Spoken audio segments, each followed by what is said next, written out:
بسم اللہ الرحمن الرحیم الحمدللہ رب العالمین والصلاة والسلام علی اشرف الانبیاء والمرسلین خاتم النبیین رحمۃ للعالمین بالقاسم محمد و اہل بیتہ الطیبین الطاہرین المعصومین المظلومین۔ سامعین گرامی، آپ کے سوال اور ہمارے جواب۔ ہم آپ سے مخاطب ہیں اور ایک سوال جس کا جواب اس نشست میں آپ کو دیا جائے گا وہ پڑھ کے سناتے ہیں۔ سوال یہ ہے کہ فقہا اور مجتہدین کو نائب امام کیوں کہا جاتا ہے؟ ایک دفعہ پھر سن لیں، فقہا اور مجتہدین کو نائب امام کیوں کہا جاتا ہے؟ اب دیکھیے، ہوتا کیا ہے کہ جب ہمارے سامنے کوئی سوال رکھا جاتا ہے تو ہم پہلے سوال کی نوعیت پر اور سوال میں استعمال ہونے والے الفاظ اور ان کے مقام کو دیکھتے ہیں کہ کس لفظ پر کتنا زور ہے، تاکہ یہ اندازہ ہو جائے کہ سائل کے ذہن میں جو الجھن ہے اس کی اساس کیا ہے، اس کی بنیاد کیا ہے، کس مقام پر، کس لحاظ سے سائل جو ہے اس کے ذہن میں یہ سوال ابھرا ہے۔ اور اس کے بعد یہ دیکھتے ہیں کہ خود سوال کا مزاج کیا ہے۔ خود سائل کا مزاج تو چلیں کچھ بھی ہو، لیکن سوال کا مزاج کیا ہے، پوچھا کیا جا رہا ہے، اور جو کچھ پوچھا جا رہا ہے اس کی اپنی کیا حیثیت ہے۔ تو بہرحال اس وقت جب ہم اس سوال کا تجزیہ کرتے ہیں تو ہمیں یہ اندازہ ہوتا ہے کہ سائل کے ذہن میں جو الجھن ہے وہ لفظ نائب کی ہے، کہ جب وہ مقام و مرتبہ امام معصوم کو اپنے ذہن میں لاتا ہے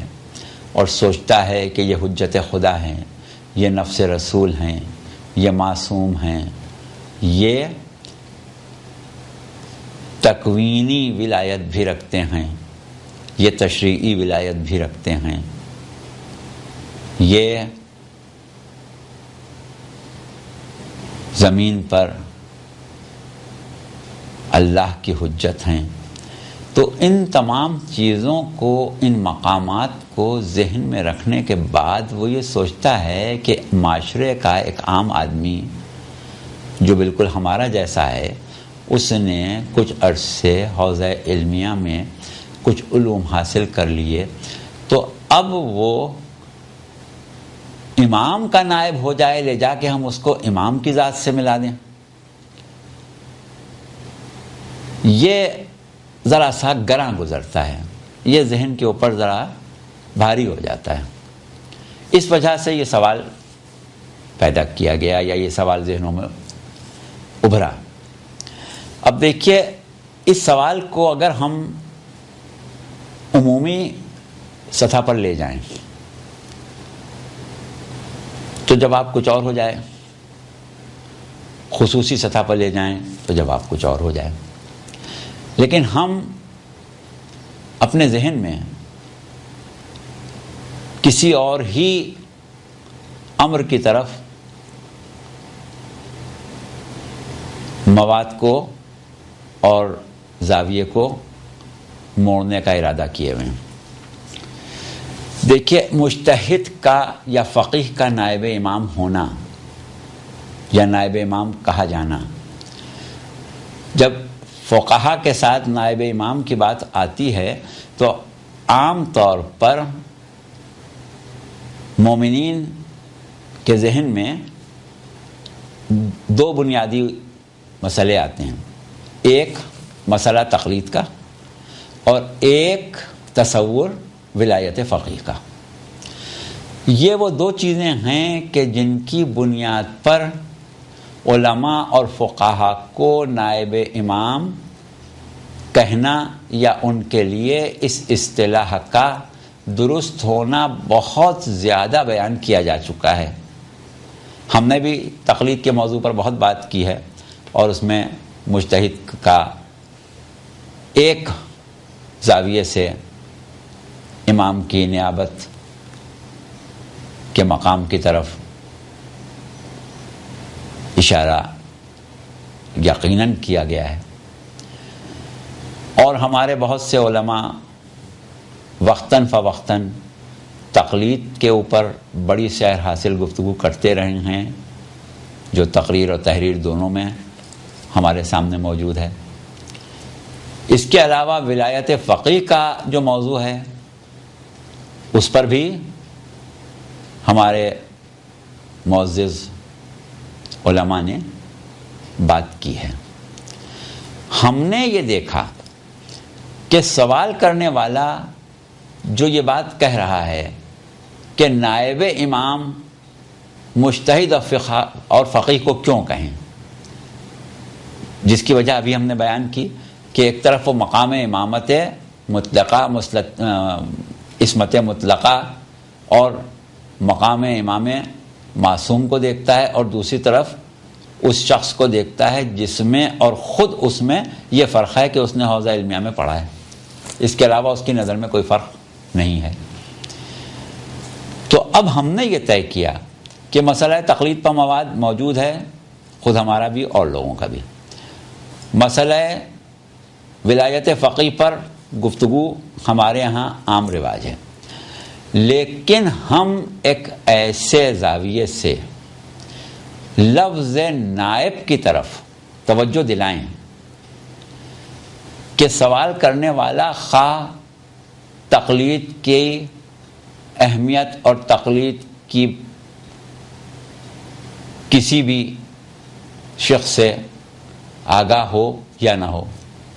ولایت فقیہ کا تصور اس کے ذہن میں ہو یا نہ ہو، یا اس کی نظر میں ولایت فقیہ کی حیثیت کچھ بھی ہو، ہم ان دونوں مسئلوں کو جس کے ذیل میں نائب امام کی بات ہوتی ہے اس وقت بالکل سامنے سے ہٹائے دیتے ہیں۔ اور اب آپ دیکھیے کہ ہم کیا بات کرتے ہیں، کس طرح نیابت کے اوپر وہ جواز پیش کریں گے کہ جس کو ان مسائل سے ہٹ کے زیر غور لایا جا سکتا ہے۔ اب دیکھیے صورت کیا ہے کہ نیابت کو آپ اس طرح سمجھیں کہ نیابت دو قسم کی ہے، ایک نیابت کلی ہے اور ایک نیابت جزوی ہے۔ کلی نیابت کی مثال ہمارے سامنے کیا ہے کہ جیسے ہمارے ائمہ معصومین علیہم السلام یا خاص طور سے جناب امیر علی ابن ابی طالب علیہ السلام نائب رسول یا خلیفہ رسول ہیں،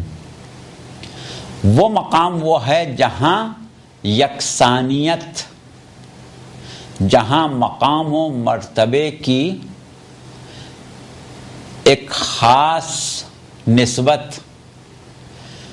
لحموں کا لحمی و دموں کا دمی والی بات، ایک شجر سے ہونا،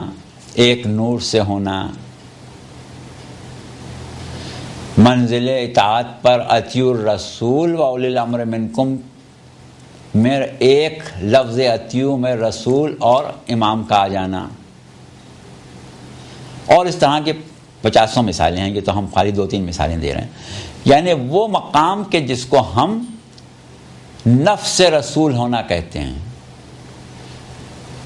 یعنی رسول اگر نہ ہو تو وہ شخص مکمل طور سے ان امور کو انجام دے گا جن کو اگر رسول ہوتے تو انجام دیتے اور کوئی فرق نہ ہوتا، یعنی رسول بھی وہی کرتے جو امام نے کیا۔ یہ مقام جو ہے یہ ہے نیابت کلی کا، لیکن قرآن کی روح سے ایک لفظ نائب، لفظ خلیفہ ہمیں ملتا ہے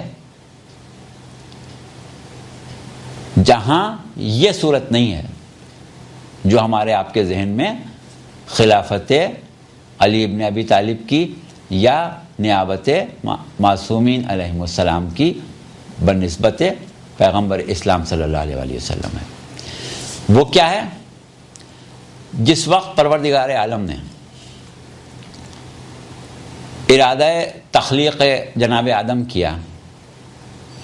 تو جناب آدم کی تخلیق سے خدا جانے کتنے عرصے پہلے بزم ملائکہ میں یہ اعلان کیا کہ انی جاعل فی الارض خلیفہ، میں زمین پر خلیفہ قرار دینے والا ہوں یا دے رہا ہوں۔ اب یہاں خلیفہ کے معنی وہی ہیں جو آپ نے لفظ استعمال کیا، صرف آپ نے جو لفظ استعمال کیا وہ اردو کا تھا اور یہ یہاں پر عربی کا لفظ آ گیا۔ خلیفہ خلف سے ہے، بعد میں آنے والا، یعنی نائب۔ تو اللہ نے کیا کہا؟ میں زمین پر خلیفہ مقرر کر رہا ہوں، نائب مقرر کر رہا ہوں۔ اب آپ یہ سوچیں کہ اللہ خلیفہ مقرر کر رہا ہے۔ ہم اس آیت کی بہت زیادہ زاویوں سے وضاحت نہیں کریں گے، صرف اپنے مطمع نظر تک رکھیں گے، ورنہ اور بہت سے زاویے ہیں۔ عام طور پر ہمارے ہاں مسلمانوں میں یہ بڑا عام تصور ہے جناب آدم کی خلافت کے جواز میں کہ ہر انسان اللہ کا خلیفہ ہے، ہر انسان اللہ کا نائب ہے۔ اب خیر جہاں تک ہماری ذات کا تعلق ہے ہم وہ ہر انسان والے سے تو متفق نہیں ہیں، لیکن اتنا ضرور ہے کہ جناب آدم کو اگر ہم خلیفۃ اللہ فی الارض کہیں تو وہ خلافت، وہ نیابت جو ہے وہ بحیثیت حجت خدا ہے، اور اس اعتبار سے ہر نبی اور ہر نبی کا وصی برحق جو ہے وہ خلیفۃ اللہ فی الارض ہے۔ اور ظاہر ہے کہ جو شخص حجت خدا فی الارض ہے اس کے لیے خلیفۃ اللہ فی الارض ہونا آسانی سے قبول کیا جا سکتا ہے۔ لیکن یہاں پر وہی والا معاملہ جو آپ کے ذہن میں الجھن ہے وہ پیدا ہوگی کہ آپ یہ کہہ رہے ہیں کہ کہاں امام معصوم اور کہاں یہ ہمارا جیسا فقیہ اور مجتہد جس نے صرف حوزے میں تعلیم حاصل کر لی، ہم نے حوزے میں نہیں کی، ہم نے دوسری یونیورسٹیوں میں کر لی، بہت سی باتیں جو ہم جانتے ہیں وہ جانتا بھی نہیں ہے، تو ہم کیسے اس کو اپنے آقا و مولا کا نائب مان لیں؟ یہ جو تصور، یہ جو الجھن ہے، بس اس کی طرف ہم آ رہے ہیں۔ تو دیکھیے اب اگر ہم یہ مان لیں کہ انبیاء اور اولیاء اور اوصیاء ہی صحیح، نہ صحیح عام لوگوں کی ہم بات ہی نہیں کرتے، وہ ہے نظریہ کہ ہر شخص اللہ کا خلیفہ، اولیاء، انبیاء، اوصیاء اللہ کے خلیفہ ہیں یا اللہ کے نائب ہیں، تو کہاں ذات واجب اور کہاں یہ ممکن مخلوق؟ کیا مقابلہ ہے خالق کا مخلوق سے،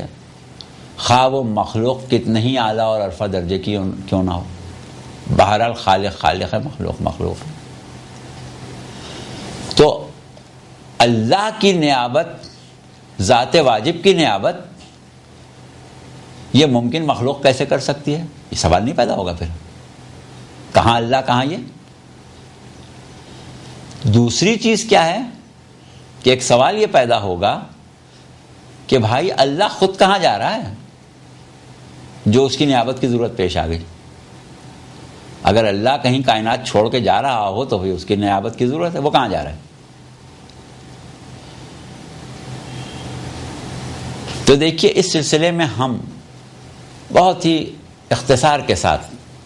یہ بحث تو بہت لمبی ہو جائے گی، صرف اختصار کے ساتھ اپنے مدعا اور اپنے مقصد کو سامنے رکھتے ہوئے، جس مقصد تک پہنچنے کے لیے یہ بحث چھیڑی ہے، یہ بات کریں گے کہ کار ہدایت اللہ پر واجب ہے،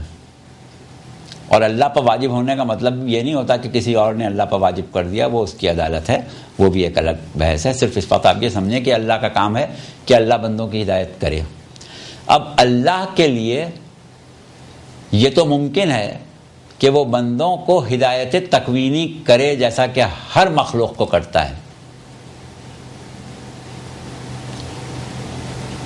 ربنا الذی اعطى كل شيء خلقه ثم هدى.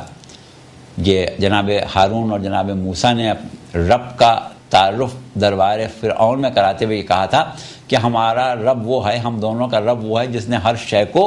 بہترین انداز میں خلق کیا، پھر اس کی ہدایت کی. تو وہ ہدایت تکوینی ہے.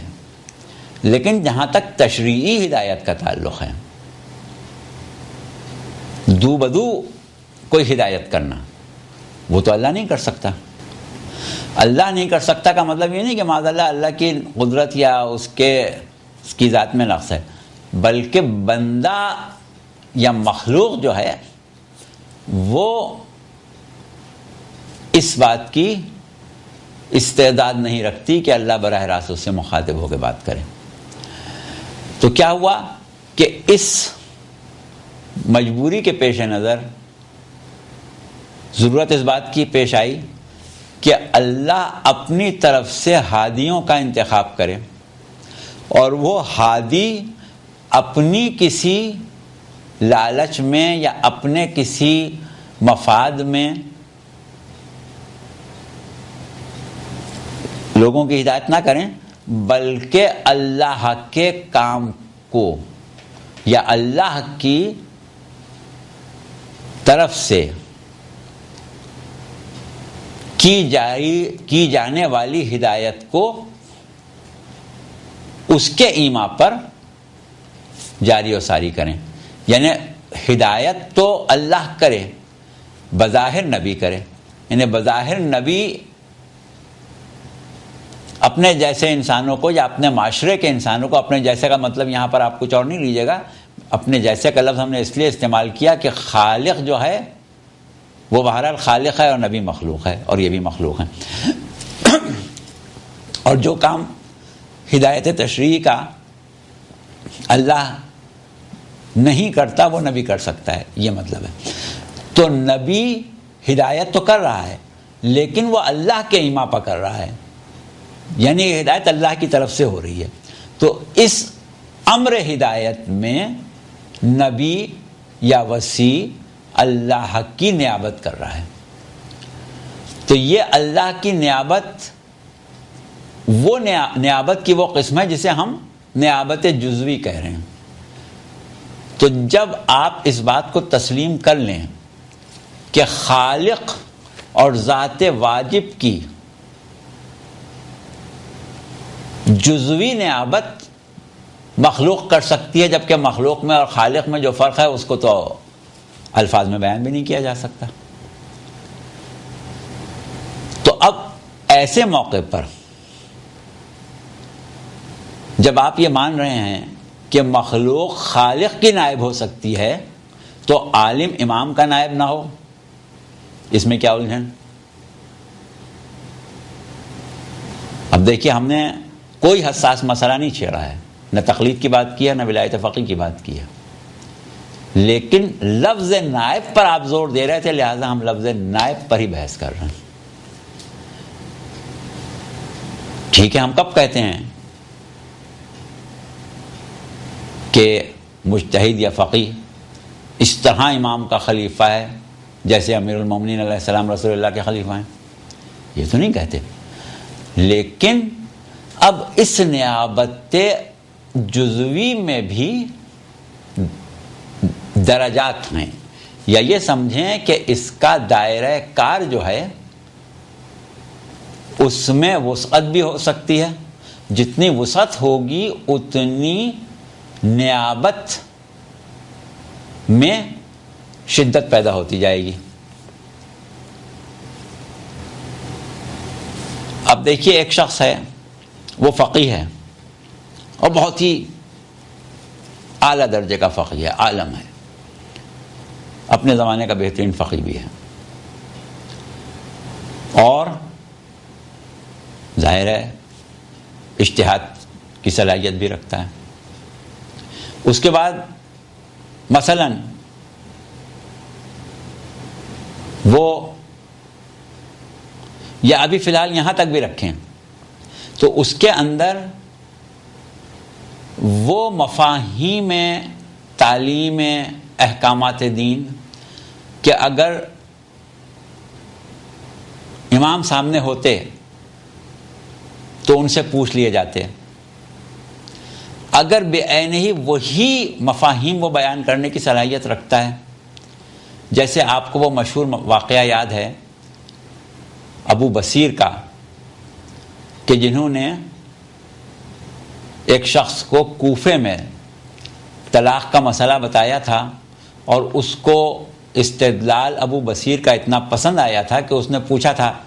کہ یہ باتیں آپ کہاں سے لائے، یہ علم آپ نے کہاں سے حاصل کیا؟ تو آپ نے امام صادق علیہ السلام کا نام لیا تھا. تو اس کو بڑا اشتیاق پیدا ہوا کہ میں اس شخص سے ملوں. اور اس کے بعد بمشکل تمام، یہ وہ زمانہ تھا کہ جب امام منصور کی طرف سے اپنے گھر میں میسور تھے مدینہ منورہ میں، تو وہ کسی نہ کسی طرح امام کی خدمت میں پہنچ رہا تھا اور امام کے دروازے تک پہنچا تھا. تو امام نے اس سے یہی کہا تھا کہ جب میرے نائب نے ابو بصیر نے تم کو یہ مسئلہ سمجھا دیا تو اب اتنی زحمت اٹھانے کی اور اپنی جان کو خطرے میں ڈالنے کی کیا ضرورت تھی. مشہور واقعہ ہے، ہم نے اس کو بہت مختصر کر دیا، کبھی اور موقع ہوگا تو اس کو تفصیل سے بیان کر دیں گے. کہنے کا مقصد یہ کہ ابو بصیر نے سائل کو وہ جواب دے دیا کہ اگر وہ امام سے پوچھتا تو امام بھی وہی جواب دیتے. یہ ہے مفہوم نیابت. اب اگر بالفرض وہ شخص بحیثیت فقیہ، بحیثیت عالم احکام شریعہ، بحیثیت صلاحیت استنباط احکام اس مقام پر ہے کہ کوئی سوال سائل اس سے کرے اور وہ اس کا وہ جواب دے دے جو اگر امام سے کرتا تو امام بھی دے دیتے، تو یہ تو ایک الگ مسئلہ ہو گیا. لیکن اس سے بڑھ کے فرض کریں وہ شخص جو ہے وہ بہت ہی متقی و پرہیزگار بھی ہے، فرض کریں وہ شخص بڑا پاک باطن بھی ہے، فرض کریں کہ اس شخص نے اپنے نفس اور اپنی روح کو اتنا بالیدہ کر لیا ہے کہ عام انسانوں سے اس کی روحانی طاقت مثلا زیادہ ہے. ہر فقیہ کی نہیں ہوتی، ہم ایک مثال دے رہے ہیں، فرض کیجئے زیادہ ہے. فرض کریں کہ وہ ایک بہت بڑا عارف بھی ہے، یعنی جتنی اس کی صفات اعلیٰ سے اعلیٰ ہوتی جائیں گی اتنا اس کا درجہ تقرب خداوندی میں بڑھے گا، اور جتنا اس کا تقرب خداوندی بڑھے گا اتنا تقرب حجت خدا بھی بڑھے گا. یعنی جو اللہ کے جتنا قریب ہوتا ہے اتنا امام کے قریب ہوتا ہے، یہ سمجھ لیں. یا یہ سمجھ لیں دوسرے الفاظ میں کہ اگر آپ کو امام کے قریب ہونا ہے تو آپ کو اللہ کے قریب ہونا پڑے گا پہلے. یعنی پہلے اللہ کے قریب ہوں گے تب حجت کے قریب ہو سکتے ہیں. تو بہرحال جتنا اس کا قرب بڑھے گا اتنی نیابت کی منزل جو ہے اس میں شدت پیدا ہو جائے گی. تو اب آپ ضروری نہیں ہے کہ کسی خاص شخص کو ذہن میں لائیں اور اس کے بعد یہ فکر کریں کہ اس میں اور امام میں ہم اگر موازنہ کریں تو کیا یہ اس قابل ہے کہ ہم اس کو امام کا نائب کہیں. تو یہ موازنہ کرنا کوئی معنی نہیں رکھتا ہے، بلکہ فکر کو آپ اس طرح لے کے چلیں جس طرح ہم آپ کی رہنمائی کر رہے ہیں. اب کیا ہم نے یہ کہہ دیا کہ بھئی ہم بھی کسی یونیورسٹی کے پڑھے ہوئے ہیں، وہ بھی کسی یونیورسٹی کا پڑھا ہوا ہے؟ ٹھیک ہے، ہو سکتا ہے آپ خود بھی عالم ہوں، کیونکہ کسی خاص طریقہ تعلیم سے پڑھنا، کسی خاص حوزے یا یونیورسٹی میں پڑھنا، یہ مسئلہ اس وقت کیونکہ حوضے موجود ہیں اس لیے ہمارے ذہن میں آتا ہے، ورنہ اگر ہم آپ سے پوچھیں کہ شیخ صدوق نے کس مدرسے میں پڑھا تھا، اس زمانے میں یہ تھے مدرسہ نجف کا سب سے پہلے حضرت محمد ابن حسن طوسی رحمۃ اللہ علیہ، جن کا سن وفات 460 ہجری ہے، انہوں نے قائم کیا تھا۔ سید رضی نے کس مدرسے میں پڑھا تھا؟ تو مسئلہ مدرسے کا، کالج کا، یونیورسٹی کا یہ لے کے نہ بیٹھیں، آپ استعداد علمی کی طرف جائیں اور ان صفات کی طرف جائیں کہ جس نے اس کو اس قابل بنا دیا ہے کہ وہ امت کے دینی مسائل میں اس کی مدد کر سکے اور اس کا وجود غیبت امام میں ایسا ہو کہ امت کا کوئی بھی فرد اگر یہ چاہے کہ وہ اس طرح زندگی گزارے